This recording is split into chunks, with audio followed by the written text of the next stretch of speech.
Hello, everybody. All three of you that will ever watch this video, or maybe four of you, I don't know. I am Pete from the Punnings of Pete. This is my channel, all that yada, yada, yada. And I'm here to talk with these wonderful people about Ursula K Le Guin, and specifically, we're going to talk about two specific books that we've recently read, The Dispossessed and The Word for World is Forest. It was only going to be The Dispossessed, and then Johanna was reading The Word for World is Forest, and I was like, I'll read The Word for World is Forest. And Kfox is like, I already read that. So we added it on because why not? So do the both of you want to introduce yourselves? And then also if you want to talk about like how you started reading Le Guin and your journey with her. Sure, I guess I'll go first. So hello, my name is Johanna from the channel Johanna Reads, and I started reading Le Guin because, well, I've wanted to read from this author for some time. I've just heard so much praise for her, and I started getting into sci-fi again last year. I realized I had neglected science fiction on my channel for some time, and I thought that didn't make sense since every science fiction book I had picked up, or the most science fiction books I've picked up, I've loved. And so I set a TBR for myself. This was on my TBR. I was kind of buddy reading it with Alan, but I kind of dusted him. And I feel a little bad about that. He's already shamed me for it publicly. But I did love The Dispossessed. I thought it was magnificent. There's so much to say about it. I probably won't do it justice, but it was the first book that I finished this year. So I'm probably going to be vague on certain details, to be honest. And then, as Pete said, I just recently picked up The Word for World is Forest. And I actually am struggling a little bit with which one I loved more. I think it still might be The Dispossessed, maybe. But I don't know. I mean, I think they're both phenomenal books, and I'm just eager to read more Le Guin. And I'm also surprised because I know in Fantasy BookTube, a lot of people know her from her Earthsea books, which I have yet to read. But I find that some fantasy readers don't realize that she is an incredible, or was incredible with science fiction. Like she won Hugo's, I think, for both of these books and more. So she was an award-winning, celebrated science fiction author. So I guess that's all I'll say for now. All right. So I'm Kfox. I hypothetically have a channel that I haven't uploaded to in 2 years. But I have been a Le Guin fan for probably I honestly don't know. I did come across her in adulthood. I'm not one of the people who grew up with Earthsea. But it was definitely young adulthood that I came across Earthsea, and I slowly expanded into her science fiction from there. I don't remember actually if The Dispossessed or if Lathe of Heaven was my first of her sci-fi, but one of them was, and it definitely captured me, and I was very fascinated by everything. And I am on a mission to read everything that she has written. I have not yet, but I'm getting there. And honestly, I think that The Word for World is Forest is my favorite of hers, but again, I haven't read everything yet, so we'll see if that holds. There's always more Le Guin to find out. Yes. Yes. That's awesome. Yeah, so I started with Le Guin with the first Earthsea book. Right. So this was I think early BookTube days. So probably it was either late 2020, but I think it was sometime in 2021 when I read the first Wizard of Earthsea, and I was like, okay, this is fine. I didn't like absolutely love it. It was very, to me, it was a little bit more traditional fantasy adjacent, um, and I was like, cool. And I didn't really like have the urge to go on, even though I had all the books. I didn't have a buddy read of people pushing me or anything like that. And then earlier this year, Johanna and Alan decided to read The Dispossessed. So it's kind of Johanna's fault that this happened. I'm so glad. Yeah. And Alan finishes The Dispossessed and specifically calls me out in his review, saying this is a book that Pete would love, even though he felt like he was very negative in his review. Insulting. He was offensive in that review. I still haven't watched it because I'm afraid to. I'm like, you know what? I'm just at peace. He didn't like it. I don't need to engage. Yeah. Yeah, so that review, I thought it was hilarious. Even coming back on it after looking back on it after reading it, like I see where his criticism is coming from, and knowing Alan, like it makes sense. I'm not gonna It wasn't the book for him because it wasn't an Alan book, but it was definitely a me book, and I loved it. And then somebody mentioned the word for word is forest. In another Discord, Johanna mentioned she was reading it. And I was like, let's just get it. I know it's short. Let's get it. Let's read it. And again, I loved it. Like I think that there was my initial reaction of it was like the first POV was like so much disgust. Davidson, he's the worst. Yeah. Oh my goodness. Yes. But after I got through that first chapter, I was like, totally into it, even when we came back to him. So yeah, I definitely want to read everything she's written. I also picked up at some point some of her nonfiction essays, which are really interesting at points. I think it's called The Language of the Night. That is one of her earlier like essay collections from back in the 70s. And seeing some of her perspectives, and I really have started like enjoying when authors have nonfiction essay collections that they talk about writing, they talk about all this sort of thing. Getting into their headspace for that is always fascinating for me. Especially considering that this was back in the 70s that she was talking, and everything was just so different. And it gave me at least a little bit of insight into some of where she was coming from with some of the stuff in like The Dispossessed.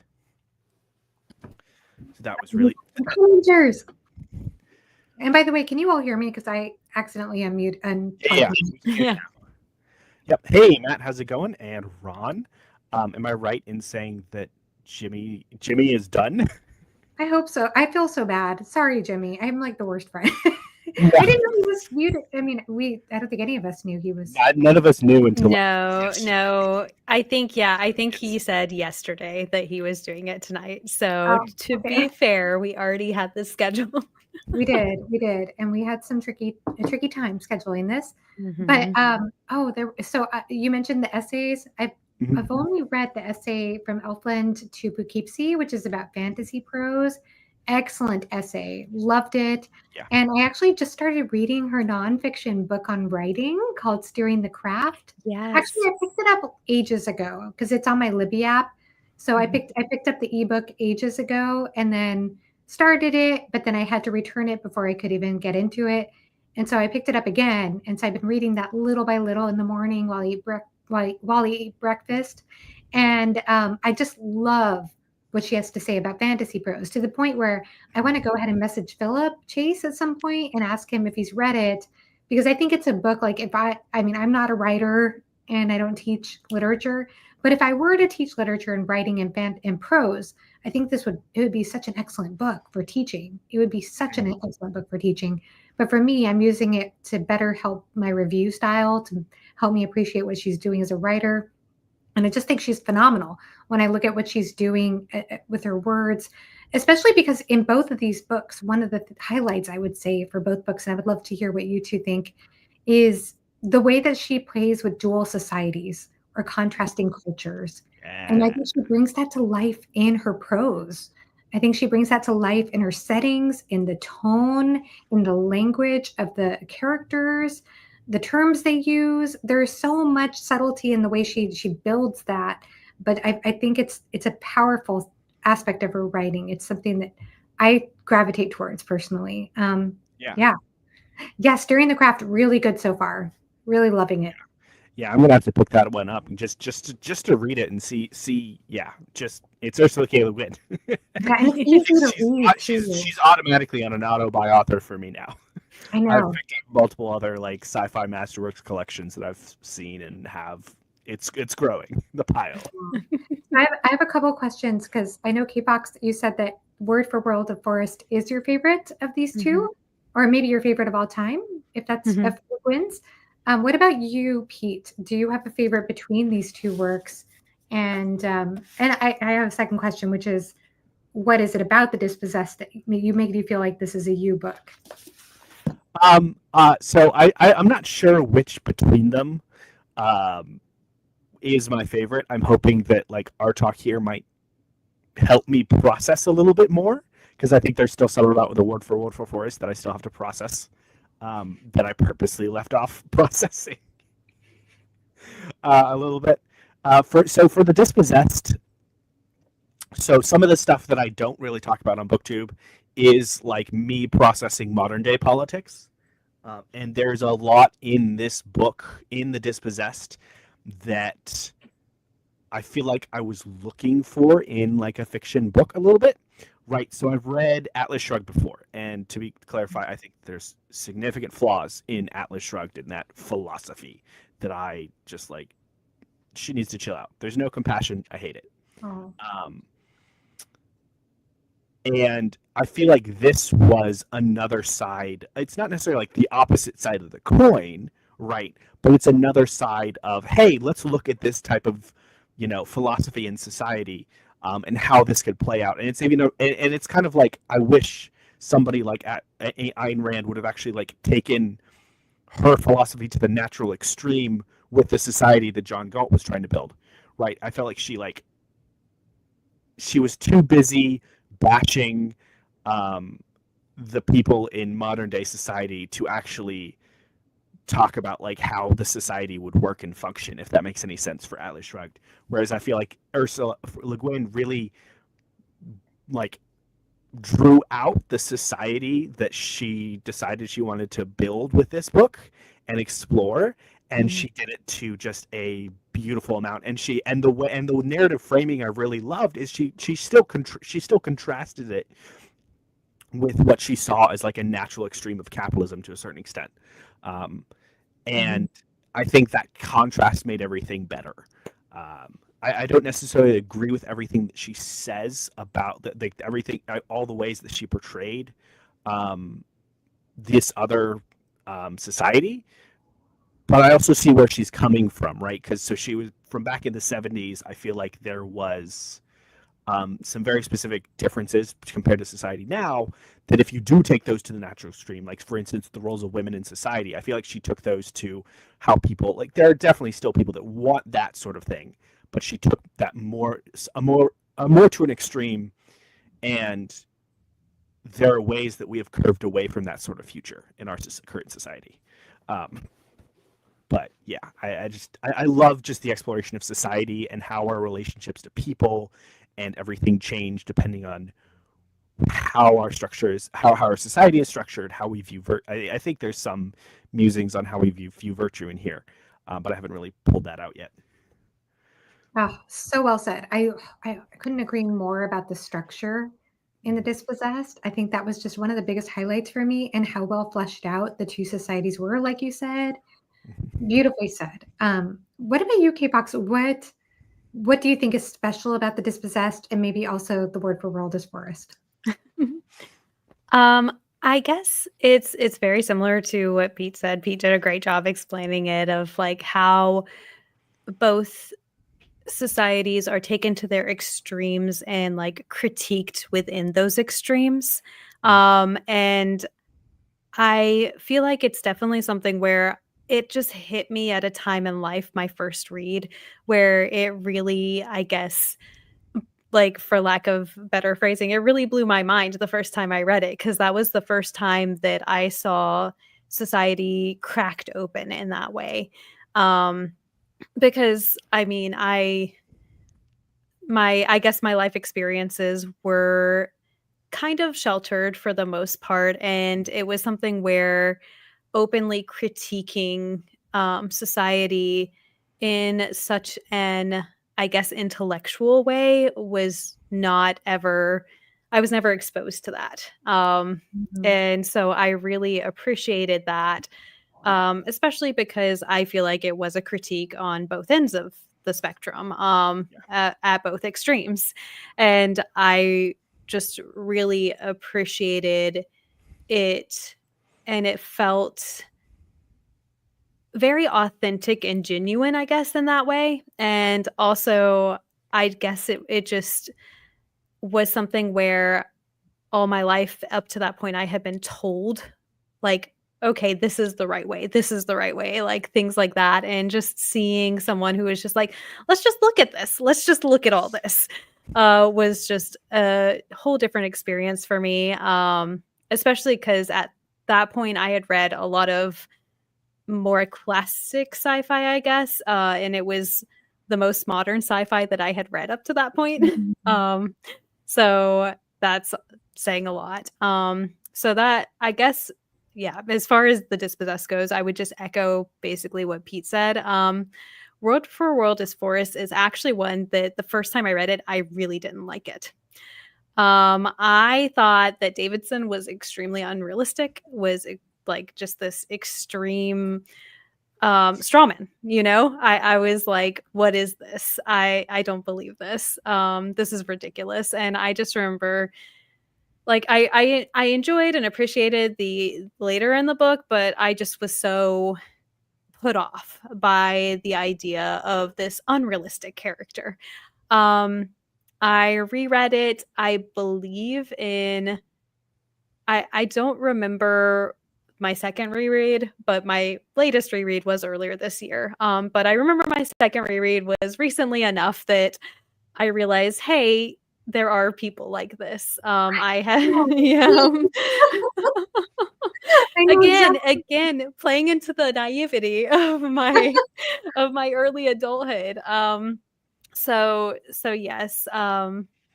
I think that just the exploration of that mindset and the exploration of, I suppose, all three mindsets whenever it came to the World for World is Forest. I feel like for The Dispossessed, it was almost missing that sort of mediator mindset that the scientist brought in with the Word for World is Forest. I feel like we had the perspective of the, really awful person who is, is a colonizer.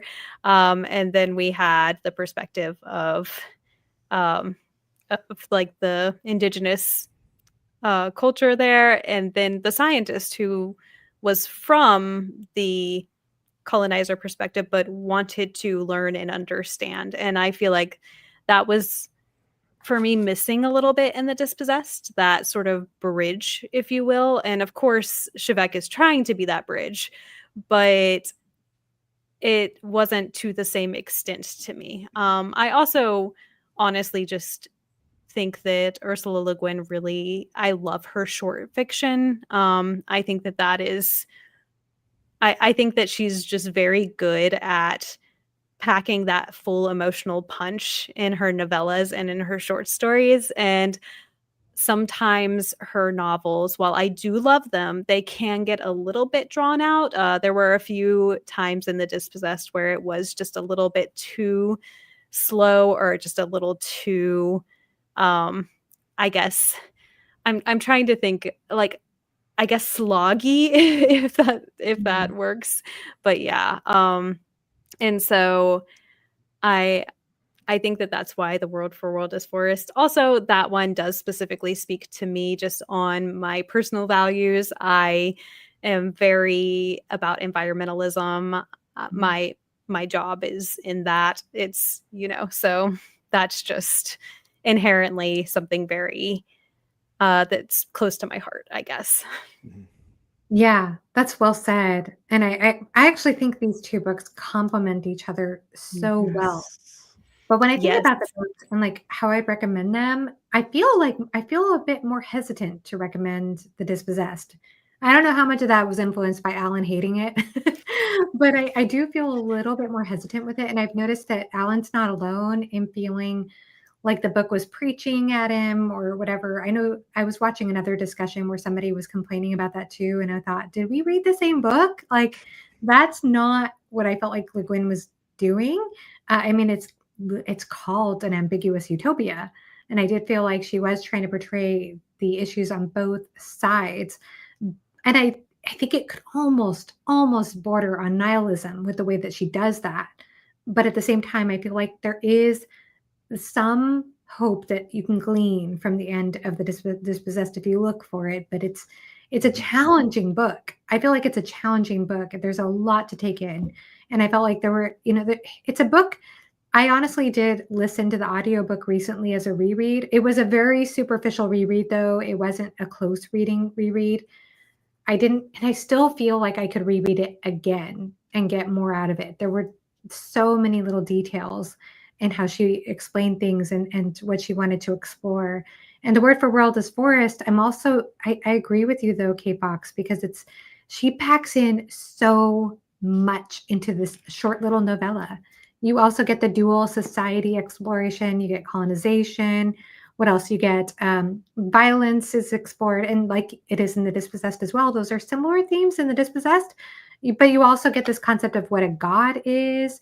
And I especially loved, and also patriarchy. I think patriarchy plays it's a big role in both books, but a bigger one, I would say, in a slightly bigger way. In The Word for World is Forest, and then the idea of like what a god is. I think I mentioned that. Dreams. I love that environment, as you mentioned. So I think that there was just so many things that she explored in such a short book. And I think like one of the things that I think is very complimentary when I thought about the two books, there were a couple of things. I know that there was a line I messaged both of you about, and I'm just going to go into. Are we going to spoilers? Or are we just talking broad Yeah, strokes? let's do it. Let's do it. Let's go into some spoiler territory. Going into some spoiler major, but before I go into spoiler territory, I would just say that because I'm more hesitant to recommend The Dispossessed, if you're somebody who's a hardcore philosophical sci-fi type of person, then I would recommend The Dispossessed for sure. But I think I would more widely recommend, maybe because I'm in more of the fantasy area of BookTube, I would more widely recommend The Word for World is Forest because I feel like there is a touch of the whimsical, especially with the Shans, if I'm remembering the race correctly. I felt like there was a touch of the whimsical, and there were certain elements and battle scenes that just reminded me of something that I think a fantasy reader would enjoy. And I think you did speak very well about the bridge element of the colonizer scientist, Kfox. So I was even thinking maybe Alan wouldn't mind this book. Maybe he'd get behind it a bit more. I feel like it's one I would widely recommend anyhow. Mhm. And I agree with Matt in the chat. Yes. Sure.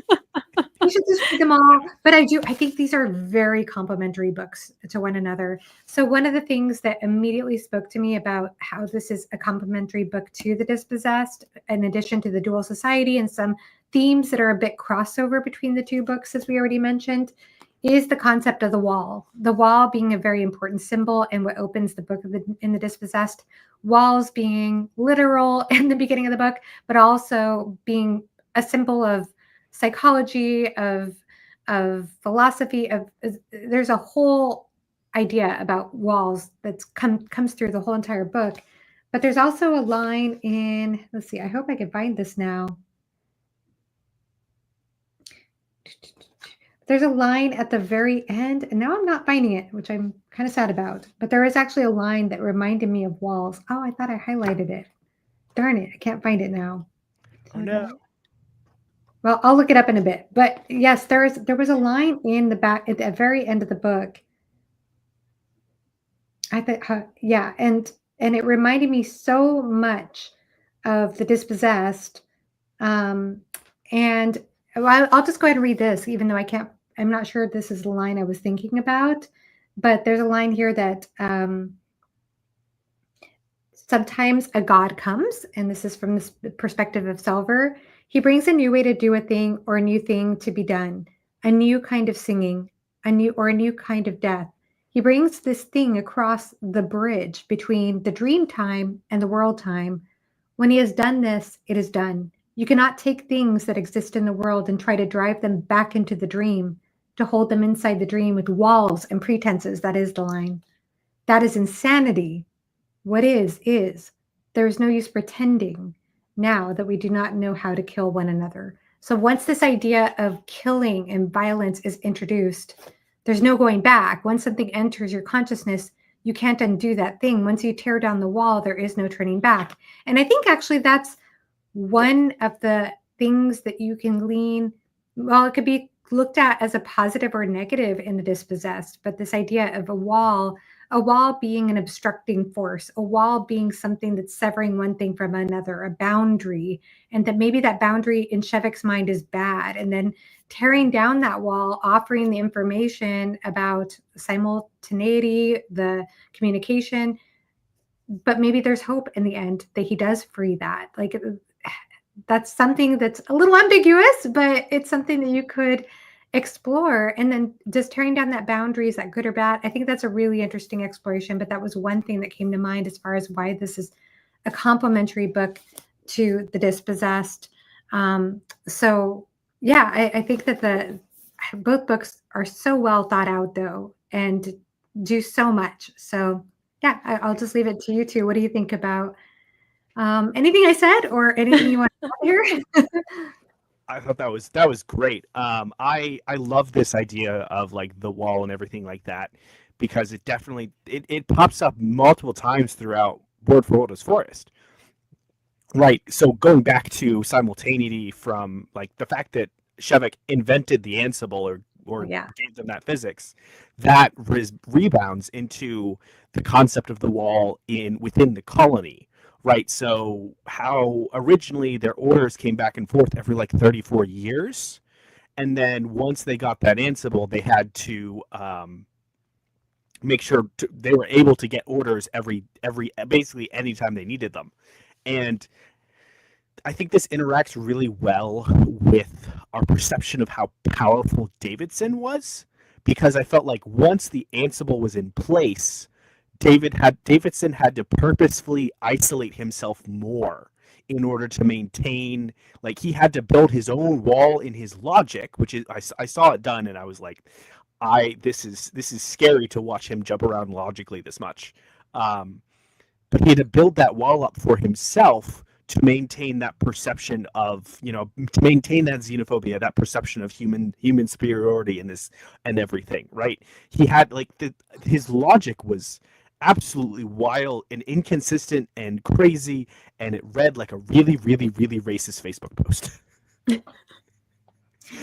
That's the only thing I could think of when I saw him.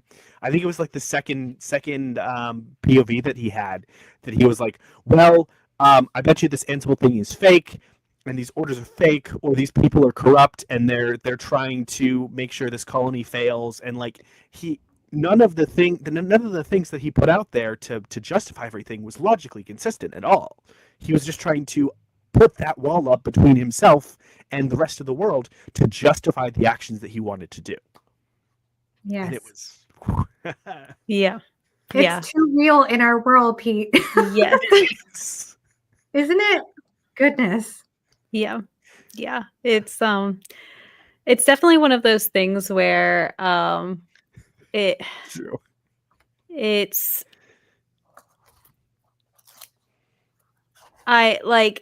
amazing to me that, like I said, the first time I read it, I was like, people aren't like this. What are you talking about? And so it's very amazing to me that, 50 years later, Ursula Le Guin knew people more than I did living here 50 years later. And so that, yes, but exactly. And I will say that as far as the wall theme goes, keep an eye on that, because that's something that she does use a lot in her works. And so good eye on that, because my first and my second time reading The Dispossessed, I did not catch on to that until my most recent read, which literally I listened to the audio like this weekend. And that's whenever I caught on to the wall thing, and I was like, wait a minute, she's using the wall thing here too. So I'm very impressed that you caught on that onto that just on your first read for these two. And just to make a side note about what you said earlier about Davidson, it's so funny you said that earlier about how when you read it the first time, you thought it was fake, it was too flat. Mm-hmm. I actually had the thought, I'm like, if I had read this book a few years ago, I would have had the same exact reaction. I would have thought, what is she doing? This is so obvious. It's too on the nose. And then now, because of what I've been exposed to recently, I'm like, oh, wow, there are really people like this. I buy it. I buy it. Yep. Yep. Absolutely. Yeah. And I think so. This is, stay with me here. The fact, like, this gives me hope, right? So the fact that Ursula K Le Guin 50 years ago can say, hey, there are people like this. It speaks to me about kind of the immutability of humanity, right? These are things that we have dealt with before. These are people that will always be there. And I think this also kind of plays into some of the stuff that I've learned about Roman history through some of the other books I've read with Alan, right? Whether it is like the Cicero trilogy by Robert Harris, amazing, go read it. Just some of the like the Roman history and how, you know, how the Republic fell, stuff like this. I there is nothing new under the sun. We have dealt with everything that we see in today's day and age, again in a different form. Like we've dealt with this stuff before. This is just human nature and human. There's a certain amount of depravity that we've dealt with this before, and that means we can deal with it again. We can overcome it again. To me, so that's just me looking for the hope and the positivity in everything I can. And I think there's a lot to be said about the Athsheans, if I'm saying, you know, that the Creachies, as they're also called by the Terrans in the word for world is forest. I've really loved the dialogue about dreams. Like, do you hold the dream in your hand? Is what one of them asks Selver at the beginning of the book. Like, are you in control of your dreams? And then they talk about how the Terrans are insane and that Lyubov, I can't remember to say his name, Lyubov. Yeah, that's roughly Lyubov. I think that's about how I pronounce it. Who knows? But how he was the most sane among them. But even among them, the problem is that they don't pay attention to their dreams. So they don't remember their dreams, and then they become unconscious of the fact they're being ruled by their dreams. So in other words, I think the idea is in order to become more conscious, to become more aware. And I love the way that society saw dream as just as real, just a different form of reality, I guess, to waking life, different kinds of consciousness. But their idea was just to become more aware of those unconscious impulses. And that if you're not aware of those unconscious impulses, those things that govern your mind, again, going back to those walls, those metaphorical walls, then you really struggle to change. But change, like you said, I think there is hope there with the fact that this was written 50 years ago, like you were saying. Yeah, so I just took a lot from that. I thought that was a beautiful concept, a powerful one. Not to say that the Athsheans were all good either. I feel like there was some ambiguity with their society as well. Would you all agree with that? Like the violence, I was also, I don't know that I fully understood. I would love to hear your take on this, because it was probably clear to other people other than me. Why exactly did they consider Lyubov a traitor? Why the Terrans did, or why the Athsheans did? Mm-hmm. He even realized he was a traitor at the last second before he was taken from them. Mm-hmm. You know, when they attacked the camp? Yeah. Kfox? Honestly, I remember, now I did read this like earlier in the year, so that's okay. Take this with a grain of salt. I believe thinking that it was something to do with how, to an extent, the dreaming was very sacred to them. And so him sort of studying that and sharing it was seen as something kind of intrusive, but that might be completely missing the mark there. Yeah, I feel like there's something there. There's a piece there that I'm just not quite getting. But it's interesting to consider. It was sad. Yes. It was a bit tragic. It was a very tragic story in some ways, the way that they became violent. Yeah. I think so. I think that there's some to a certain extent there could be this perception of, I don't know, just like not being in both worlds, so you can't be like loyal to both. Like not like because he is from the humans world, right? From the human side of things. It's almost like he can't completely be loyal to one side or the other, of just like he's guilty by association to a certain extent, even though he tries to understand. It's Like Shevik? Kind of. yeah, I think that there's probably a similar thing going on there where Shevik is still completely loyal to his society on his world, but there's a lot of them that see him as a traitor because he's simply interacting with the others, right? And I think we definitely see a similar vibe with at least Davidson and his crew's perception of Lyubov and Lyubov's interactions with the Ethshians. And yeah, so I think it comes down to that of just like you can't be loyal to both, so you're a traitor to both. And that's just kind of like a tentative thought. I do feel like that there's more going on, like you, that would take another reread or two to kind of like tease out. Yeah. It's kind of like this the tragedy of the mediator, maybe. That is, yeah. Yeah, I think that that's possibly what she was trying to go for.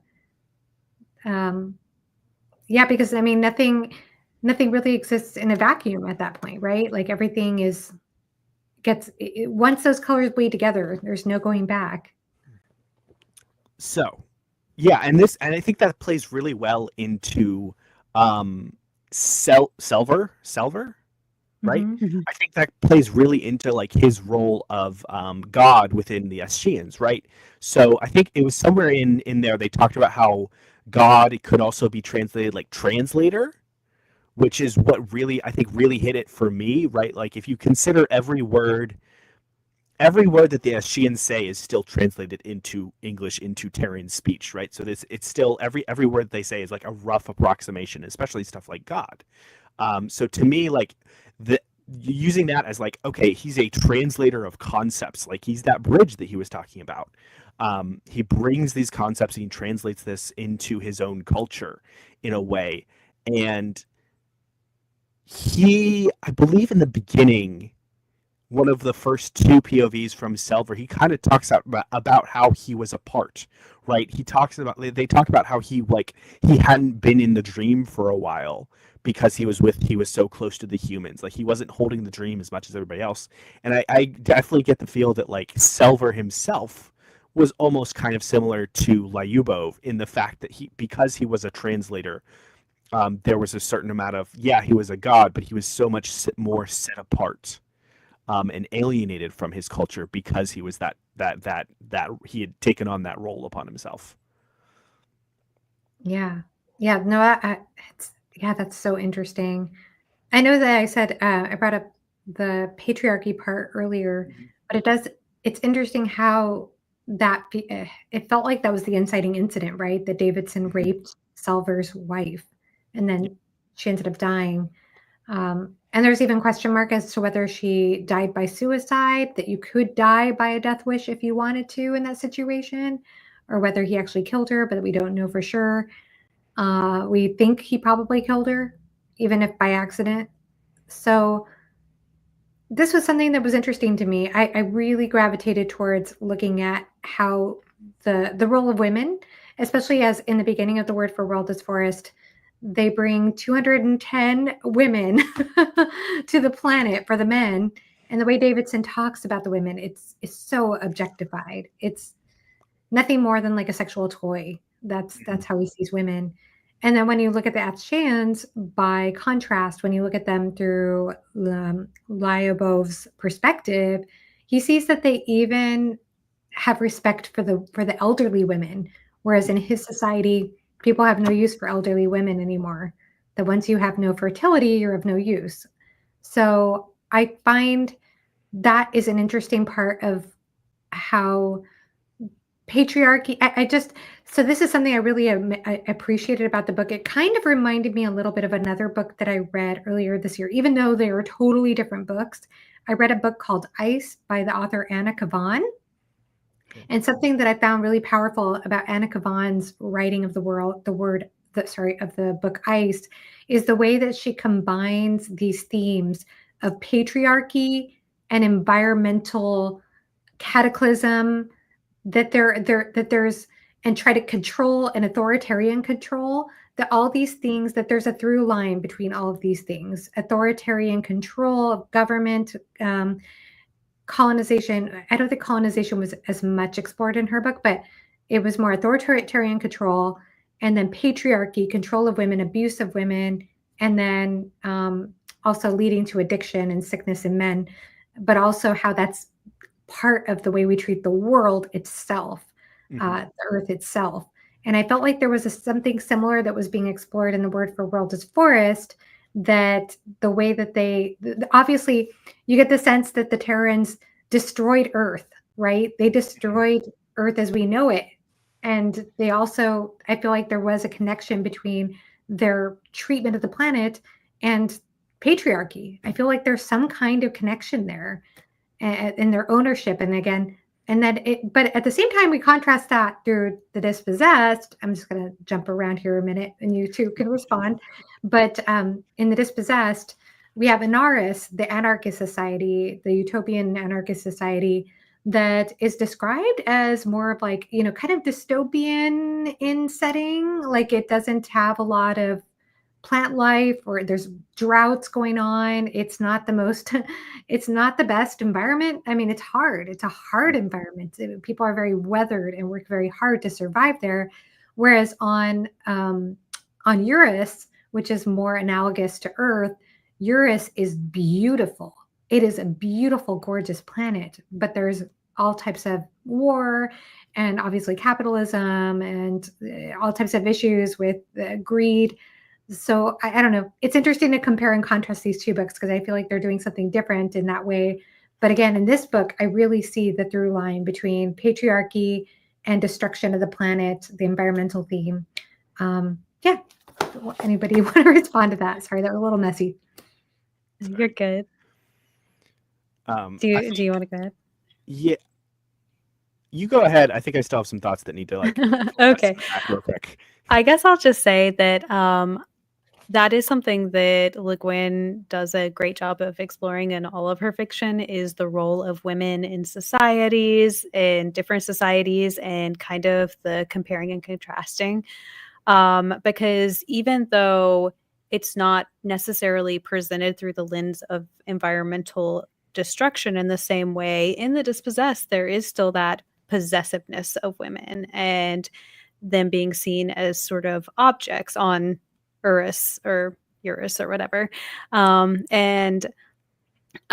While there, again, that environmental destruction isn't in the forefront, there is still a lot of talk about waste, which is a huge thing that environmental movements nowadays focus on, like that wastefulness and like the zero waste movements and stuff like that. And so I still think there is that tie-in. And I will say that one thing that I found very interesting whenever I was re-listening to The Dispossessed this time is that there is a little bit of that,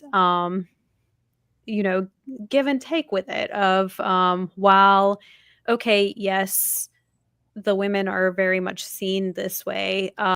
There's that conversation that Shevek has with, I forget her name, but one of his colleagues, like sisters or something, where she's like, oh yes, men think that they run the world, but really, like, we're doing what we want. Like, are you telling me that none of those women want to get out of those work boots and wear pretty little shoes and like things like that? Like, are you telling me that none of them would want to have a nice bath and things like that?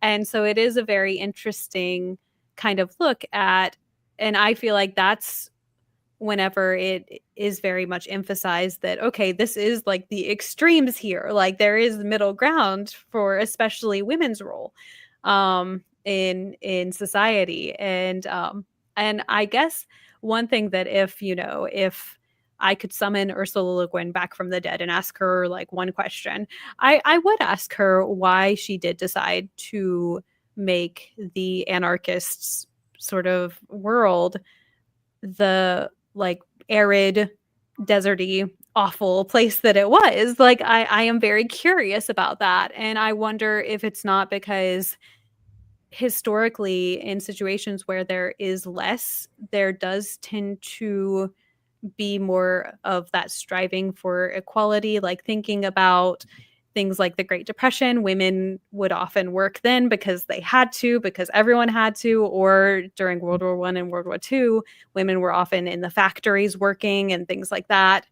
So I like, is that what inspired that? Like, I would love to ask her why she did make that decision to go that route. But yes, unfortunately, we may never know. That's a really good point. Yeah. Yeah, absolutely. But Ron makes a really good point as well. I think that this is at least getting at a solution here. I think that the choice of making the anarchist society in a scarce environment, I felt like it definitely, like what you said, like pulled them together in a way that forced them into this value system. And whereas like with the capitalist society, with the other abundant society, with their capitalism and cronyism and all this other stuff, it was, I don't know, I felt like it was overly abundant, their flaws caused by all this stuff. Like, yeah, everything you said about waste and everything, I don't think I have much to add there. I also like that in regards to the patriarchy, she's not, like, when it comes down to it, I don't feel like she's preachy about it. She's punchy about it, if that makes any sense. Right? Especially with Davidson and the parallel to Earth's colonization of this, and the patriarchy, like using this as like a, an analogy for just patriarchy tearing apart everything it can, or a patriarchal society combined with a bunch of other things doing this. I think she used Davidson very well to like punch that into you of just like, and it's something that I think that could be overlooked if you really wanted, if you were forcing yourself to overlook it, but it's still very much there and waiting for you to grasp onto it and really and make you and think about it. I think the difference. So going back to what you were saying, Johanna, about recommending these two books to different people, I think the thought that I had was, the word for Forest is something that I would give somebody because I wanted to make them think, and I would give the Dispossessed to somebody who wanted to think, if that makes any sense, to think about these things. that's a good decision. Yeah, like you have to go into the Dispossessed wanting to look to think about what it's playing with, and you have to be willing to get through some stuff that might be a little sloggy at points. Whereas the word for Forest is short enough that it kind of throws these ideas at you and tries to see if and if they stick, if they don't. There's so many different. She's just so efficient with all this stuff that she's throwing at you here, and really punchy with it. That's true. There was so much. I think that The Dispossessed is, I mean, both of them are really powerful books as far as how they explore those things, explore dual societies or different ideas of society. I think the Shan's, again, it feels to me like there's almost a touch of the whimsical, a touch of the fantastical, like the way that they use song in their fighting, and the again, the role of women being just more honored in their society, the role of dreams, the idea of the concept of gods. There was a lot in their society that was beautiful, I think, and the way that she described the forest setting in those chapters was beautiful as well. In The Dispossessed, I appreciated it because I don't know, I haven't read Atlas Shrugged, so I don't know if this explores anything similar in that way, but like the whole entire the idea of an anarchist society is so unique to me. Like, I don't think I've never read another book that has explored that type of society before. And a lot of people, I hear a lot of people call it communist. And in some ways, I guess you could describe it as communist, but it's not communist in the way that we understand communism historically in our world, where Mhm. you have a leader. It's more like Mhm. your own, there's no central authority figure. And yet the idea of equality and it gets so twisted. Like, for example, when, of course, Shevik is doing his research and ownership of ideas, but also the role of art, the role of theater, the way that that's presented, the role of you have a partner, you have a child together, but then you can be assigned to go to another side of the planet and do work for a while, and the family unit can be pulled apart in different ways, and so you can't really have this sense it's trying to intervene with this sense of loyalty. it I find it so interesting, the conflicts of being in that kind of society with no privacy and expectations in place. It to me feels it felt in a way, especially once Sheva kept hitting these walls over and over again, so to speak, in Inaris, it felt to me almost like I've been looking a little bit at some documentaries. Actually, it's my husband really who's been getting into documentaries on cults lately. So I've been watching a little bit of this, and I read the book Cultish last year. I wasn't the best read on the topic, but by any means. But something that I did think about a lot is about how a lot of times when you see a cult that's forming, especially religious cults, they do this thing where at the beginning they're always telling people you are sovereign, you have free will, you are equal, you are just on the same level as everyone else, and they tell you these ideas that turn out to be very ironic to the structure that they find themselves in, Mhm. and that's to me what Anaris feels like the concept starts out, I guess, with the philosopher that created these ideas that they follow. It sounds so idealistic when Shevik is talking about we have to suffer enough and go all the way, which sounds very Buddhist, by the way. I feel like she pulled from a lot of Buddhism in the way that Shevik talks at the beginning. I'm like, all the idealism, and even Shevik's idealism, honestly, to me felt a little naive. It felt a little untested. I'm like, yeah, that sounds great. Idealistically, but put to the test, does it hold up? And I think that, yeah, you find there are walls, and then when Shevik breaks through the quote unquote wall, he finds himself dispossessed. He doesn't really fully belong in Anaris. I mean, yeah, he doesn't fully belong on Anaris, but he doesn't fully belong on Eurus. And then he's left trying to figure out where his role is and who is he? Who is this person? And it just continues to spiral in my mind where we're going and what this means. And I just found that whole exploration so thought provoking. But I do agree with you, Pete. I think that was really well said. That it pulled like word for world as force might be a little bit more punchy and upfront as far as that's concerned. And then the dispossessed, it will just take you down the spiral if you're open to it for sure. Mhm. Yeah. Yeah.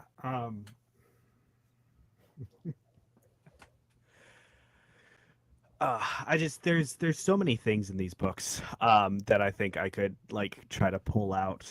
I think that so going back to Shevik's naivete, which I really liked in The Dispossessed, and how how we saw him grow up and like confront that over time, even though he maintained it. I don't know. Well, did he maintain? He maintained at least a little bit of it while he was on Urus, but for the most part, it was very much like we saw him purge that naivete in certain ways. I really liked when she challenged like his idealistic ideas within the anarchist society. The scene that really comes to me is when he found the statue of the founder and Mm. that woman that was tending the statue. And one of his thoughts that he thought was just like, what a waste of this of resources. And to me, I thought that it felt like he discovered eventually he discovered some sort of value in that. Whether it was through the art later on, or just through, I don't know, or just like at the very end, I felt like there was a lot of hope that he had for bringing more people into the society and like progressing forward. I don't know. That was really scatterbrained, but No, I think that was really well said. Yeah.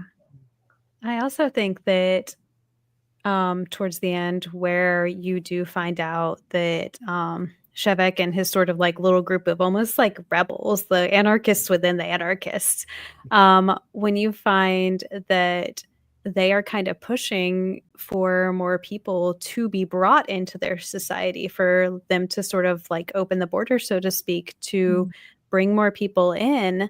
I think that that's also a little bit of a I guess a commentary on how to break out of that cultish pattern of bringing those outside thoughts, those outside perspectives in, to so that they can kind of have that refreshing of ideas. And so I feel like that's kind of where I find the hope at the end of the book, where they're pushing for that, and then like even like the Hainish person comes and is like, I wanna come, you know, like even like that. So like this completely different perspective is coming in, and then, you know, obviously there is just like those pushing of the boundaries where Shevek is talking to his partners like, okay, yeah, technically we can say no at any time to getting reassigned to wherever, but nobody does. And we would be embarrassed and ashamed if we did.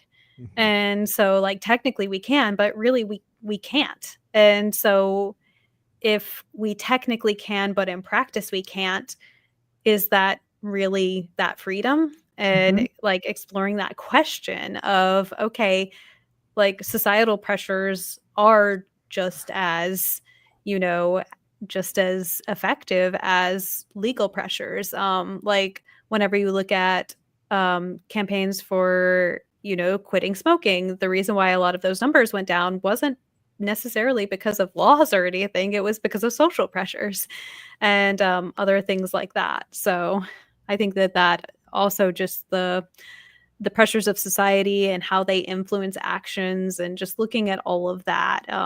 It's just such a like great, just juicy book for all of that. Oh, that's so well said. I loved everything you said. Because I do hear that sometimes. People are always saying, I don't want the government controlling me and telling me if I need to wear a mask or not, that kind of thing. I'm like, It's gonna be well, someone. you're listening to your Facebook echo chamber, Mhm. we're all kind of controlled or influenced in some ways, like by our own society or social influences. So that's a really good point. I love the way you framed that. And I agree that that is the hopeful part of the story. Yeah, and I think that both of these kind of say almost opposite thing. I wouldn't say they have opposite ends, if that makes any sense.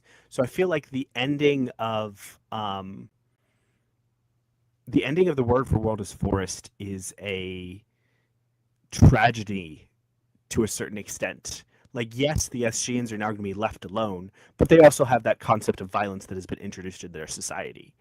And to me, I think the introduction of the Eschians was beautiful in the way that they thought about things, but the stagnation of their society was something that also struck me, about how it didn't look like their society had moved forward or backwards or any which way in thousands of years. And to me, that's a sad thing.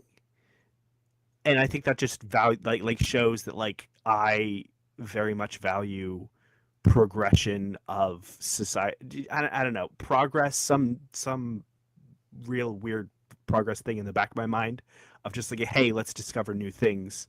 And that's one of the reasons why I really I really identified with Lyubov, of just like, they're these people and we have to communicate them and understand them.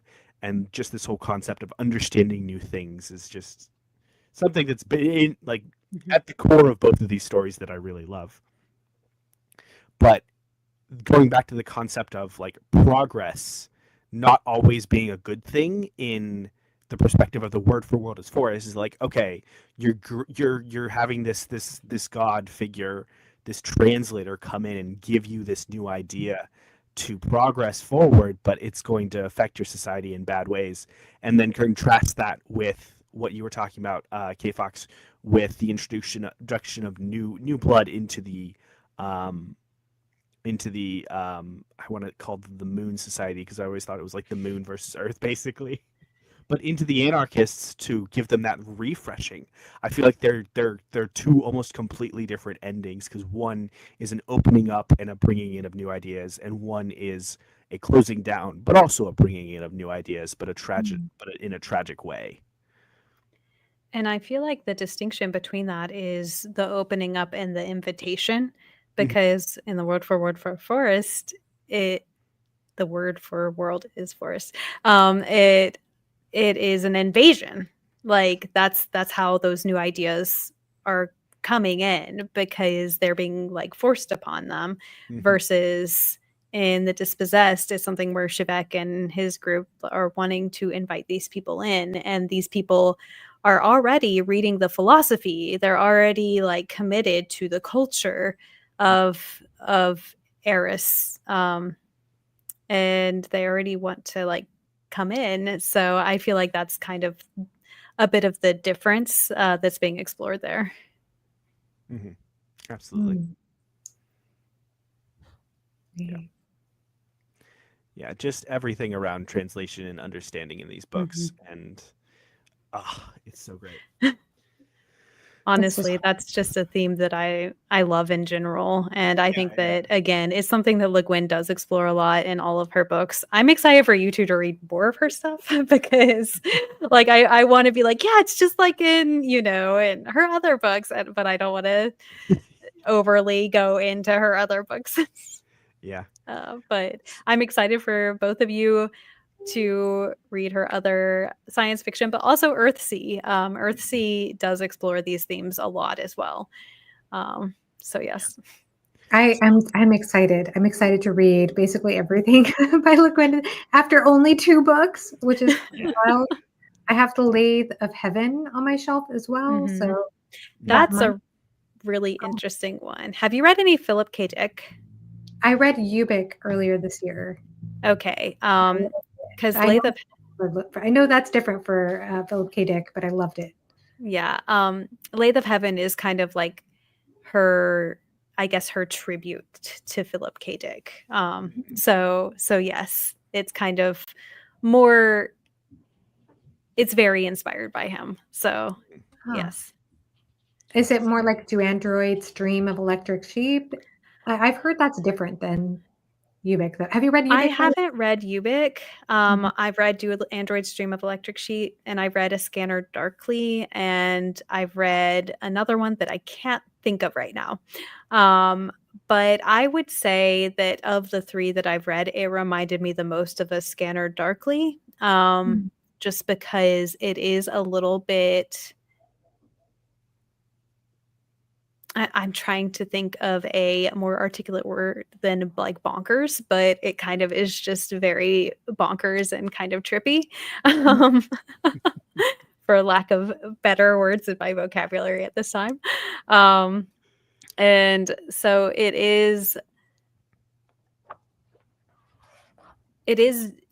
definitely different for Le Guin, but it still has her flavors, and it still has a lot of her themes and ideas in it. So it's a unique one for her, but still very Le Guin. Interesting. Okay. Yeah, I'm really excited to read more of this. Do you know? So, Johanna, including Lathe of Heaven, what else do you have? Any other specific ones that are on your TBR really soon? Fairly soon, yeah. I did make a buddy read plan earlier this year with a channel that I recently had on Why Read, Reading from the Depths. His name is Lekton. He's a Buddhist monk. So we're going to be reading Left-Handed Darkness. I couldn't think of the name. Yeah, and I thought you will both like that. I was really excited to get his perspective on it, because I know that he did a whole entire video, although I don't know that it really goes into this specific topic, but he did a fantastic video on queer representation in literature. And I know that The Dispossessed, I don't know that it has queer representation, but I know that it has interesting conversations about gender roles. And so I'm very curious about that one. So that will happen in February. I might pick up Lathe of Heaven before then. What about you, Pete? Do you have any Le Guin plans in your near future? I think right now I have like short stories and stuff that I might pick up randomly, but I think Earthsea is probably the next one I'm going to continue. I'm going to start off with the second one because I've read the first one. The first one I might reread that later, but I think especially considering what both you, Kfox, and Anita have told me about, like I think books 2 and 3, like I'm really stoked to actually get those ones done. And then after that, it'll just be like, I think I'll pick up this next or whatever, and then maybe I'll push Anita to finish Earthsea with me. Yeah. Yeah. And maybe if we do all that, then we can meet up for another Le Guin talk sometime. I would be happy Yes. to do this again Yeah. sometime. She Yeah, was. my husband read the first 2 Earthsea books this last year and he loved them. He said, and he doesn't read a lot. He's not like an avid reader by any means. He takes his time. He's, especially with fiction, he's more of a nonfiction reader. But he said that he wanted me to read them. He said that the prose is good. He actually has a really good eye for prose, for fantasy prose, which I don't know where that comes from. But Osmosis, probably. what was that? Yeah, I don't know. I don't know what I find it interesting because he's a very good technical writer. He's not. Mm-hmm. If you met him, you would understand. He's very stoic. So it seems interesting to me that he like has an eye for prose. Like all the writers that you think of that have beautiful fantasy prose, he identifies it right away, and he identifies the ones that maybe don't have quite so good prose. But he said that he really loved her writing style. That it's very easy to read. They're very short, but they have a wonderful feeling to them. And I think that I've heard the most praise for the second one, the second Earthsea book too. So. I know some people find it maybe, I don't know what the word is. I know some people were less impressed with Earthsea, but I feel like I have a hard time imagining I won't enjoy it. I think that people who are less impressed with Earthsea probably stop after book 1. And I think that in my experience, and this is completely anecdotal, I have seen that women tend to like the second book the most of the first 3, and men like the third one the most out of the first 3. And it makes sense because the second book, it is all 3 of the first 3 are coming of age stories. Mm-hmm. And the second, it is a female character, and the third, it is a male character. The first and the third are male characters. So it makes sense in that way that, there is that relatability. But I will be interested and curious to see what you two think your favorites of the first 3 are. And then after the first 3 is whenever it crosses the threshold of young adult into adult. And that's whenever it starts to get really hard hitting, in my opinion. And that's where my favorites of the actual whole series are. Nice. Yeah. Well, I'm looking forward to it for sure. And I think that'd be interesting to read from Le Guin writing from a female perspective, because aside from that colleague sister that you mentioned earlier, one of you mentioned earlier in The Dispossessed, I don't feel like we really got any female perspectives in either book. I mean, we got a little bit. We got some female characters in The Dispossessed, but yeah, it was mostly framed around male characters, both books. So I would be curious about that. Yes. I'm excited. Yeah. I'm excited for you guys. Yeah. I am I humbly request that you send me all of your thoughts whatever you read next by Le Guin, because I'm very excited to hear those. Yeah. Do you, Kfox, have anything that of Le Guin's backlist that you backlog that you're going after soon? Honestly, so I have these 2 collections that are the complete Hainish cycle. And so I'm basically probably gonna go through that just from beginning to end, because I am a very chaotic reader, which is appropriate for my 2 favorite authors because it's Le Guin, who the Hainish cycle, she was very reluctant to even call that a series because they're so like loosely connected. And then Terry Pratchett with Discworld. I just pick up books. I have been very bad about actually going through and like reading them in any sort of order. So I don't even know which ones of Le Guin's I don't even know what holes I need to fill in order to read all of her stuff. So I figure if I just go through that collection, then I'll get that figured out. You'll get a big chunk of it down. Yeah. Exactly. And I have a complete collection of all of her novellas and all of her short stories that I have read.